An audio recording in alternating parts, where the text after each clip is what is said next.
혀를 잘 다스려라. 혀는 야수어 같다. 일단 고삐가 풀리면 좀처럼 재갈을 물릴 수 없다. 혀는 정신의 맥박이다. 지혜로운 사람은 상대의 말을 통해 정신의 건강 상태를 파악하고 마음을 읽어낸다. 안타까운 것은 혀를 가장 조심해야 할 사람이 마구 혀를 놀린다는 것이다. 반면 지혜로운 사람은 항상 말을 조심함으로써 근심 걱정에 빠지지 않고 난처한 상황을 피하고 자제력이 뛰어나다는 사실을 보여준다. 불평과 칭찬이 역설. 다른 사람에 대해 불평하는 것은 오히려 자신의 신뢰를 무너뜨리는 행동이다.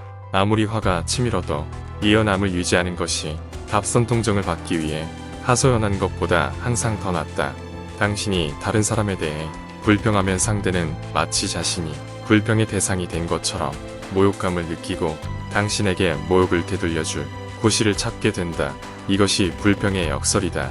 같은 원리로 당신이 다른 사람에 대해 칭찬하면 상대는 마치 자신이 칭찬의 대상이 된 것처럼 느끼고 당신에게 호의를 베풀고자 한다.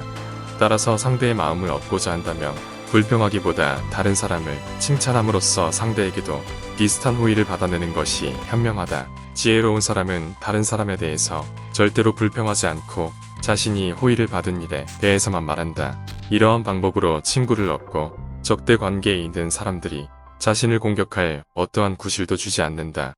자기 자신에게 의지하라. 공경에 처했을 때 자신의 담대한 마음보다 더 든든한 협력자는 없다. 마음이 약해지면 다른 능력을 이용해서라도 약해지는 마음을 강하게 잡아야 한다. 운명에 굴복하지 말. 우리가 포기하면 운명은 우리를 더 가혹하게 몰아붙인다. 자신을 믿지 않아서 스스로 어려움을 극복하는 방법을 모른 채 아무런 노력도 하지 않는 사람들이 있다. 이들은 결국 몇 배 더 힘든 상황을 겪게 된다. 반면 스스로를 믿는 사람은 자신의 약점을 극복할 줄 안다. 나아가 주위의 모든 것을, 심지어 운명의 별자리까지도 자신에게 유리한 쪽으로 움직인다. 미움의 감정을 다스려라. 우리는 종종 상대방의 성품을 알기도 전에 본능적으로 상대방을 미워한다.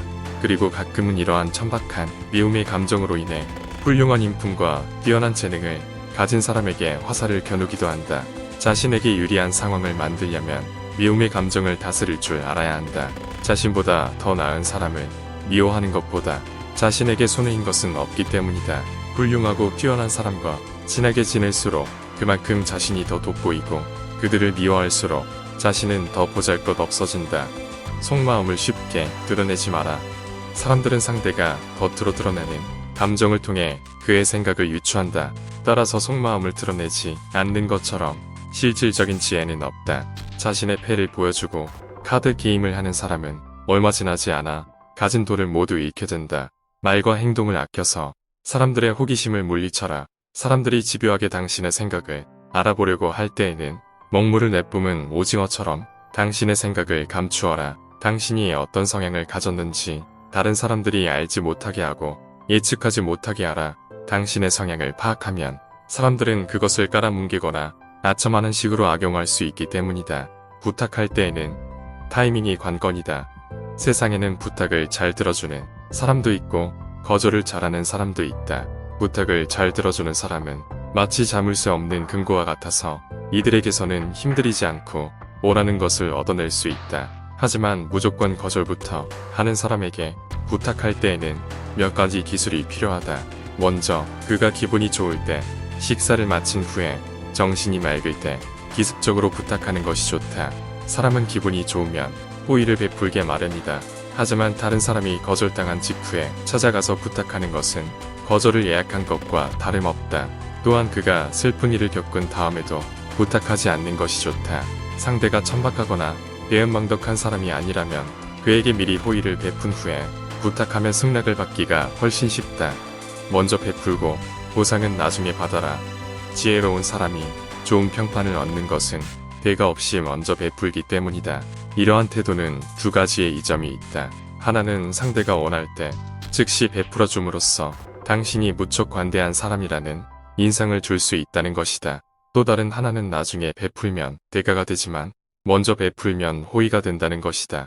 먼저 베푸는 것은 의무를 호의로 전환시키는 매우 섬세하고 교묘한 방법이다. 당신이 마땅히 상대의 요구를 들어주어야 하는 상황이라면 그가 요구하기 전에 먼저 베풀어라. 그러면 상대는 당신에게 보답하겠다는 마음을 갖게 될 것이다. 그러나 이 기술은 은혜를 아는 사람에게만 사용해야 한다. 배은망덕한 사람은 호의를 받고도 보답할 생각은 하지 않고 오히려 자신도 그에 상응하는 것을 해줘야 한다며 귀찮아하기 때문이다.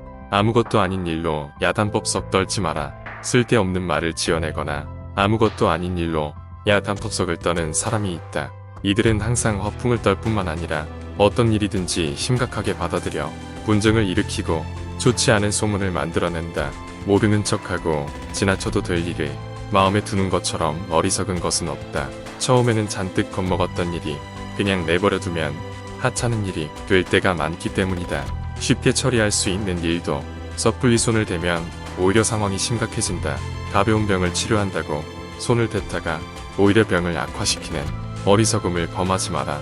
외모로 판단하지 마라. 사람을 외모로 판단하지 마라. 이보다 어리석은 것은 없다. 사람을 파악할 때에는 과도할 정도의 세심함이 필요하다. 겉으로 드러나는 모습만으로 사람의 기질이나 성격을 완전히 알기는 어렵다. 인간의 천성을 파악하기 위해서는 책의 내용을 다룰 때와 마찬가지로 심도 있는 연구가 필요하다. 거절에는 시간이 필요하다. 다른 사람의 부탁을 받았을 때 즉시 승낙하지 말고 신중히 생각한 뒤 승낙하라. 오래 기다린 뒤에 얻은 것이 더욱 값진 법이다. 마찬가지로 요구를 할 때에도 상대가 거절의 말에 상처 입지 않도록 적당한 시간이 지난 후에 정중하게 거절하라. 대부분의 사람은 어느 정도 시간이 흐른 후에 거절하는 것은 손쉽게 받아들인다. 그동안 처음에 가졌던 기대감이 상당 부분 사그라들기 때문이다. 어쩔 수 없이 거절해야 하는 상황이라면 상대방이 급하게 재촉하더라도 가능하면 답변을 미루어라. 상대방이 그 문제에 매달리지 않고 다른 데로 관심을 돌릴 시간을 주어라. 좋은 말은 빨리 끝낸 말이다. 사람들을 지루하게 만들지 마라. 한 가지 화제에만 매달리거나 한 가지 일에만 매달리지 마라. 어떤 말이든 짧게 끝내면 듣기에도 좋고 효과도 좋다. 짧고 명확한 대화로 지루한 분위기를 유쾌하게 만드는 것은 매우 지혜로운 태도이다. 그것은 예의를 말함으로써 무례한 행동으로 잃어버린 후를 회복하는 것만큼 효과적이다. 함부로 나서지 마라. 다른 사람에게 존경받고 싶다면 먼저 자신부터 존중할 줄 알아야 한다. 자신의 재능을 아끼고 잘 관리하라. 아무데서나 나서지 말고 사람들이 간청하는 일만 하라. 상대방이 요청하지 않은 일을 했다가 실패하면 모든 비난을 스스로 감수해야 한다. 운이 좋아 일이 성공하더라도 요청한 사람이 없으니 아무도 고마움을 표시하지 않는다. 꼭 필요한 자리에서 자신의 능력을 발휘하기 위해서는 함부로 나서지 말고 재능을 아껴두어야 한다. 상황을 판단해줄 제3자를 찾아라. 자기 자신을 다스리고 격정을 잠재우는 것처럼 위대한 승리는 없다. 이것이야말로 위지의 승리이다. 한순간의 격정으로 마음이 흔들리는 일이 있더라도 무모한 행동을 함으로써 자신의 지위가 타격을 받는 일은 없도록 하라. 이런 신중한 태도야말로 큰 실패 없이 마지막까지 명예를 지키는 일이다. 일시적인 기분에 흔들리는 상황에서 섣불리 행동하면 모든 일을 그르치게 된다. 격정에 휩싸이면 이성이 마비되기 때문에 지혜롭게 행동할 수 없다. 이럴 때는 상황을 냉정하게 판단할 수 있는 제3자를 찾아라. 경기장에서 직접 뛰는 선수보다 관람객이 경기를 더 잘 보는 법이다. 감정이 격해지고 있다는 사실을 깨달으면 재빨리 뒤로 물러서라. 잃을 것이 없는 사람과는 경쟁하지 마라. 잃을 것이 아무것도 없는 사람과는 절대로 경쟁하지 마라. 이들과 경쟁하는 것은 대등하지 못한 조건에서 다투는 것과 같다. 상대방은 아무런 부담도 없이 경쟁에 나선다. 그는 수치심을 비롯해 모든 것을 이미 잃었기 때문이다.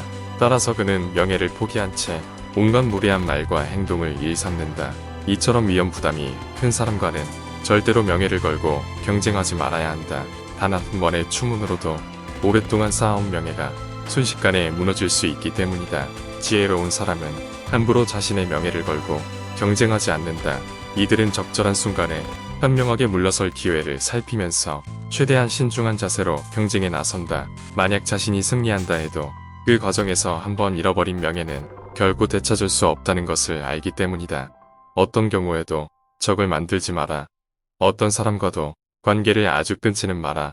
그렇게 하면 좋은 평판이 한순간에 무너질 수 있기 때문이다. 모든 사람이 친구가 될 수는 없지만 누구나 적이 될 수는 있다. 이익을 주는 사람은 소수에 지나지 않지만 누구라도 나에게 피해를 줄 수는 있다. 심지어 제우스의 보호를 받았던 독수리조차도 딱정벌레와 다툰 날부터는 단 하루도 안심하고 쉬지 못했다. 당신이 심하게 몰아붙여 관계를 끊은 친구들은 원한에 사무친 원수가 되고 자신들의 잘못도 당신의 잘못으로 돌릴 것이다. 사람은 본래 자신이 보고 싶은 대로 보고 자기 눈에 비치는 대로 말하기 마련이다. 인간관계를 끊어버린 상태에서 당신을 비난하지 않을 사람은 아무도 없다. 그들은 당신이 속 좁고 인내심이 부족하다고 비난할 것이다. 만일 어쩔 수 없이 누군가와 관계를 끊어야 한다면 감정이 폭발해서가 아니라 서서히 우정이 식었기 때문이라고 상대방을 이해시킬 수 있어야 한다. 충분한 능력을 갖추되 적당히 보여주어라. 어떤 일이든 해결해주는 해결사 같은 사람이 되지 마라. 능력이 뛰어난 사람은 악용될 가능성이 높다. 모든 사람이 그를 탐내기 때문에 그는 모든 사람에게 걱정거리가 된다. 어느 누구에게도 쓸모없는 사람이 되는 것은 불행하다. 하지만 모든 사람에게 쓸모있는 사람이 되는 것은 더욱 불행하다. 모든 사람에게 쓸모있는 사람은 아무에게도 쓸모없는 존재와 마찬가지이고 오히려 분란의 대상이 되기 때문이다. 어느 분야에나 해결사나 만병통치약 같은 존재가 있는데 그들은 탁월하다는 최초의 평판을 잃고 이내 평범하다는 경매를 받는다. 이러한 상황에 처하지 않으려면 재능을 지나치게 드러내서는 안 된다.